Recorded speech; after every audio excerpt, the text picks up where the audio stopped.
Hello, and welcome to Let the Growth Flow, a spiritual place to heal mind, body, and soul. My name is Alexis, and I'll be your host. My hope for this podcast is to help people learn about all things spiritual, at the same time allowing themselves to heal in any way that they need to. I plan to do that by sharing my own spiritual experiences, as well as bringing other spiritual mentors onto the show. Hello, welcome back to Let the Growth Flow.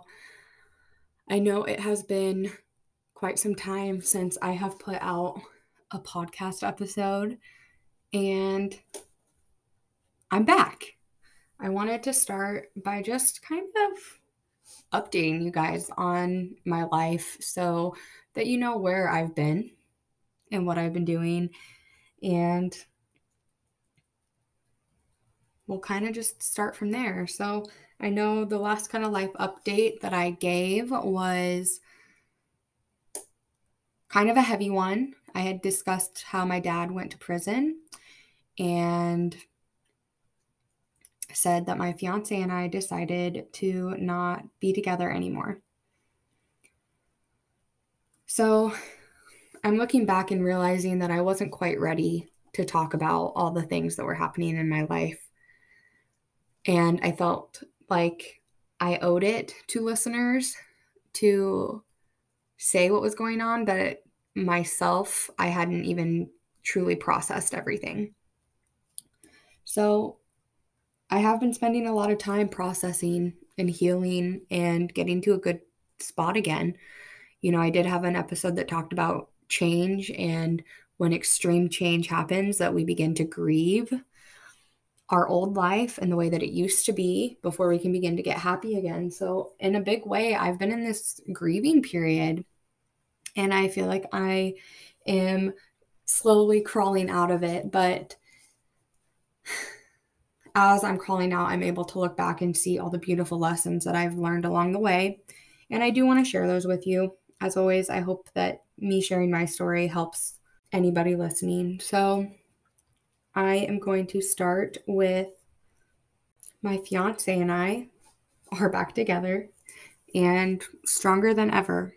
It took some self-awareness and some shadow work for me to realize that I have relationship anxiety, which is super common when you did not see the healthiest of relationships growing up, and you begin to internalize patterns that you're seeing about relationships and carrying them over into your own relationships. So it took me realizing that I had relationship anxiety, doing some digging and working on the parts of myself that are nasty and not the best, and the parts that I needed to change in order to be happy and work towards being happy and secure in relationships. And I also realized a huge trigger of mine was my parents, whenever they have something going on, like my dad going to prison, that I feel the need to control things. And the easiest thing for me to control was my relationship.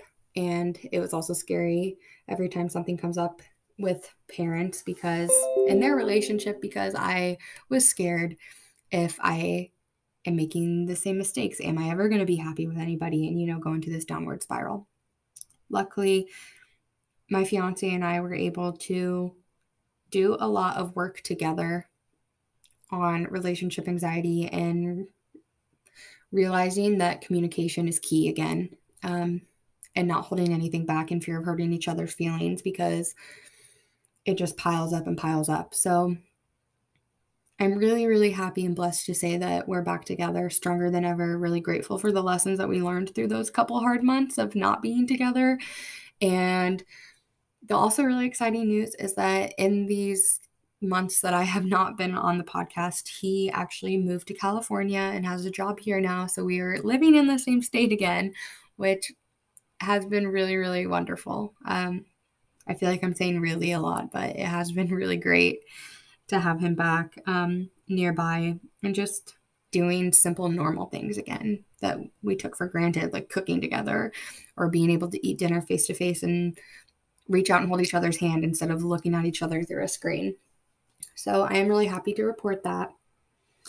And yeah, my life update with my dad. We can talk to him now over the phone and write letters. So that's been nice and has had its own difficulties. I also started therapy for myself just to help me process everything that's going on in my life. There's lots of changes right now, and therapy has been amazing. I always wanted to get back into therapy, and I just haven't since graduating college. And it's really nice to be back working on myself and being able to have an outside person help me with that who is a professional. Always recommending therapy for everyone. I wanted to give you guys that little life update just to kind of let you know where I've been lately and what's been going on with me. It was really hard during those times of grief and processing to show up for my business because I was hurting and processing so much. It was really hard to show up and help other people do healing work during that time. And I know that I go through difficult things to help me learn, to help you guys learn too. So I appreciate the patience while I'm going through my life lessons also. Even just recording this podcast, I feel like I could cry because it just feels good getting back into the swing of things. And it's 11:55 as I'm saying that. Angel numbers, magic everywhere. Before I get into the next thing I want to talk about in today's episode, which are cycles and embracing all of our cycles, which I know I have talked about before on this podcast, maybe 2 times, but it's so important. And it's a lesson that I'm learning again right now. And I just want to share what I'm learning. So, this is a really cool story of spirit. So, I have this rosary in my car that hangs from the rearview mirror, and it was my great grandmother's rosary. I have this rosary, and then I have a little angel, like a little guardian angel, hanging in my car for protection and safety, just to help me stay safe. And this rosary has been there for like 2 years. And about 2 weeks ago, I noticed that the cross part of the rosary was missing. And I was very upset. I was like, oh my gosh, it fell off. Like it broke. Where's it at? How did it break? I'm asking all these questions. And then I searched my car top to bottom. I checked under the seats and every crevice. I checked everywhere and I could not find this cross. And I'm getting covered in chills. My great grandmother is super present right now as I am telling you guys this story, and I'm holding the rosary that's hers. But as I am looking for this, I'm sad, whatever, I'm like, okay, it's gone. I don't know where the heck it could have gone.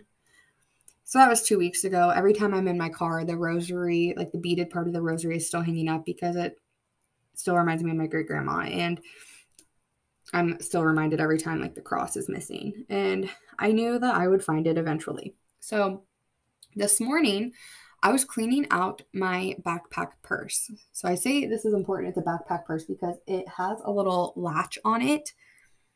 So it's always latched when I'm in my car. And I found this cross today when I'm cleaning out my purse in the bottom of a pocket that was zipped up. I pulled it out, and the first thing that happened is I got covered in chills and I got really emotional. But at the same time, I asked how. How in the world did this cross get inside my backpack purse that's always zipped and always latched and inside of a pocket that was also zipped? And I never get into because that pocket holds my vaccination card and that's it. That is all that pocket in my purse is used for. I'm not going to ask how I'm just anymore, but it was like whoa, how did that get there? That was kind of cool and creepy and awesome all at the same time, but also super grateful that it showed up again. And then my other thought was that maybe I needed, oh my gosh, I'm getting emotional as I'm saying this.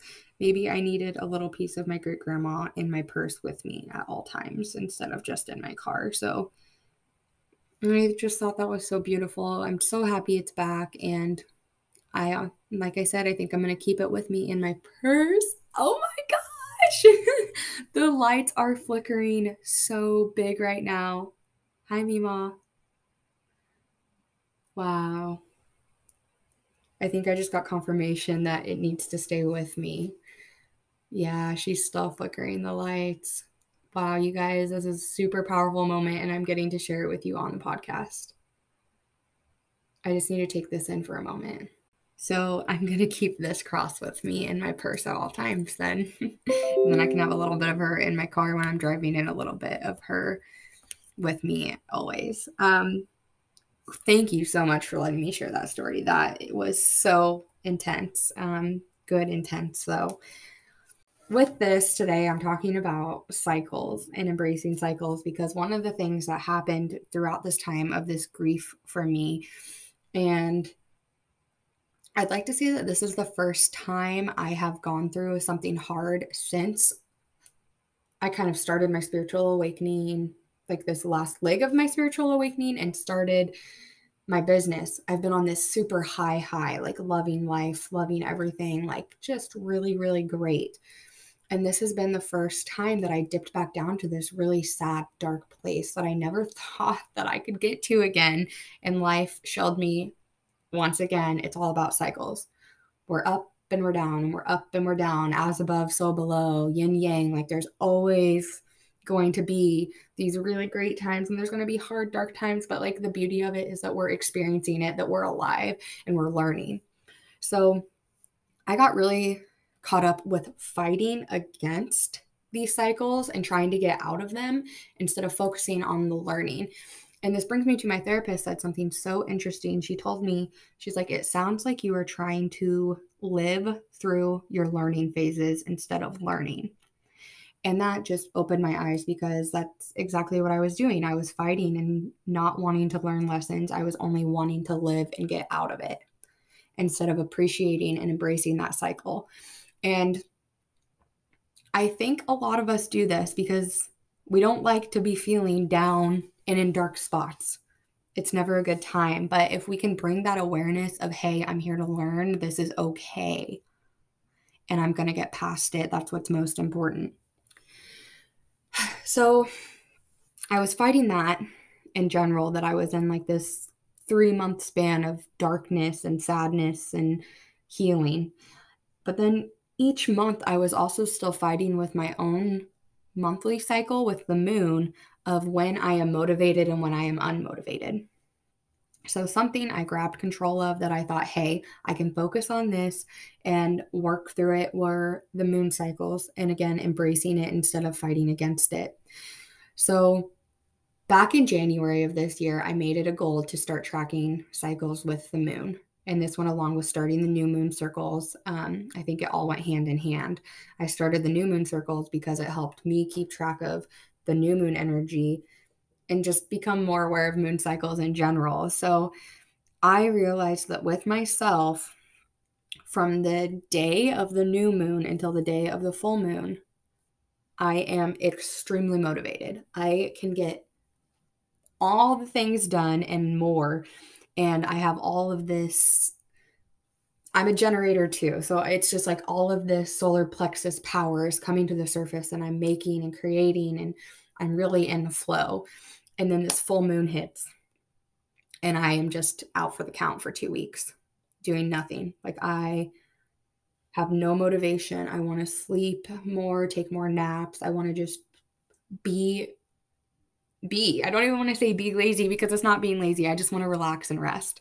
So what I did is bought a planner, and for the rest of this year and all of 2022, I went through and labeled the 2 weeks from the start of the new moon to the full moon, and labeled it and highlighted it so I can know these are the 2 weeks of the month that I am super motivated. I have to get all of my things done for the entire month during those 2 weeks, or at least everything that I need done full through the full moon cycle,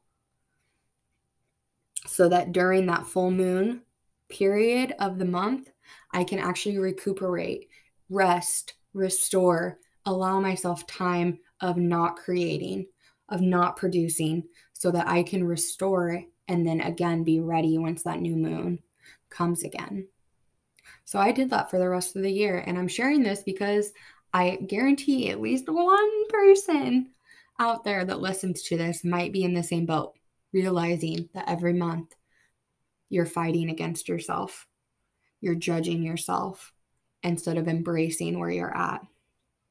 So I'm going to encourage you to grab a planner, grab a notebook, grab a calendar, and start paying attention to the days, the weeks that you are super motivated, and then the days and weeks that you feel like you need rest and restoration. I can almost guarantee, especially if you're a woman, it's going to really line up with the new moon and full moon cycles. It's a fun little experiment for you to try on your own and just to see. Maybe it's not the same as mine, where you're motivated on the new moon, less motivated on the full moon. Because for me personally, my period always lines up with the full moon also. So that kind of correlates too. It makes sense for me. If your period falls on the new moon, you might be in that rest and restoration period from the new moon to the full moon, and then the full moon is your time to shine. That's okay too. Just keep track of it. Start to notice what your patterns are so that you can begin to embrace them, accept them instead of fighting for them, fighting to get out of them. It's going to be so important to help your mental health, to help your self-love. That's the biggest one.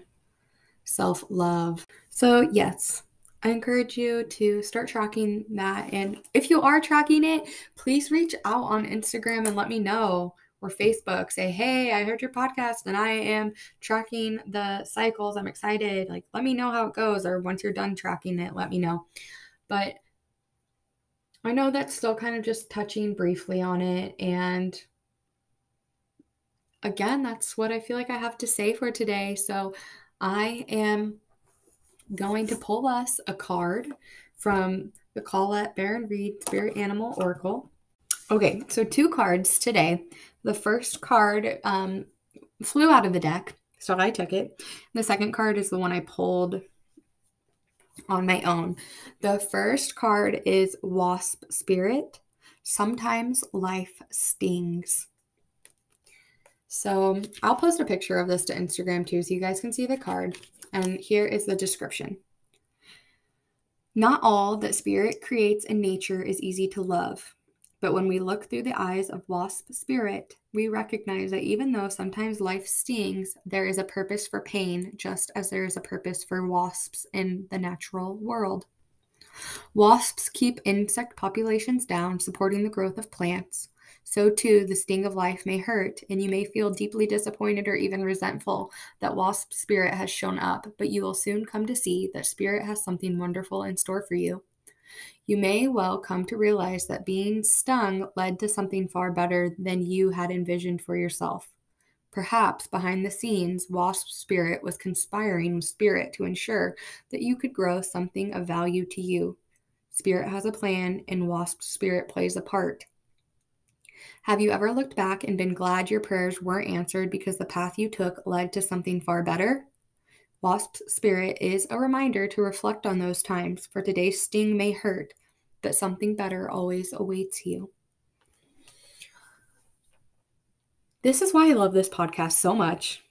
I know I was recording every week and I haven't, and my goal is to start coming back weekly as my life allows me to. And it restores my faith and magic every time I record this podcast episode.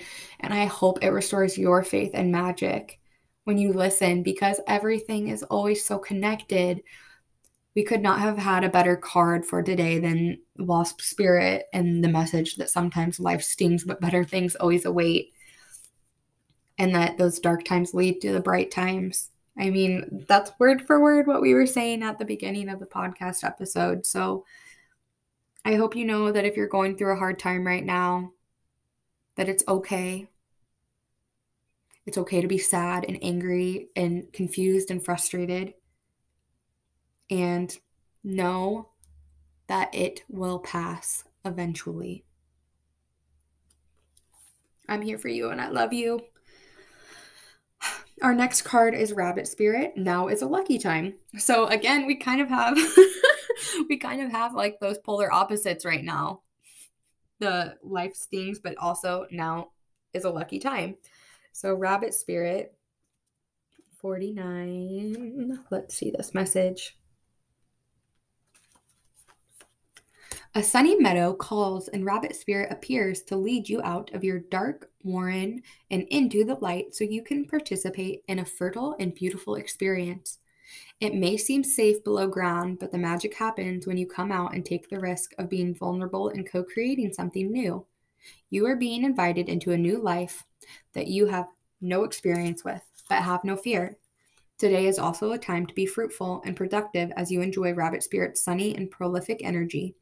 At this time, whatever you intend to bring to life will find fertile ground. There are no mistakes, really, when you are co creating with Spirit, so let new ideas spring to the surface, knowing that now is a lucky time of tremendous possibility. I'm going to leave you with that. Know that time right now is really lucky. What ideas do you have, or what ideas have you not been letting surface because of fear? I just had a Reiki session the other day, and a message came through from my spirit guides for me saying fear and excitement feel very similar. And sometimes it's not fear that we're feeling, it's excitement. So again, just bring awareness to what you're feeling, acknowledge it, accept it, and still do the damn thing. It's amazing to be back. Thank you for listening, and I'll see you guys next time on Let the Growth Flow. Bye.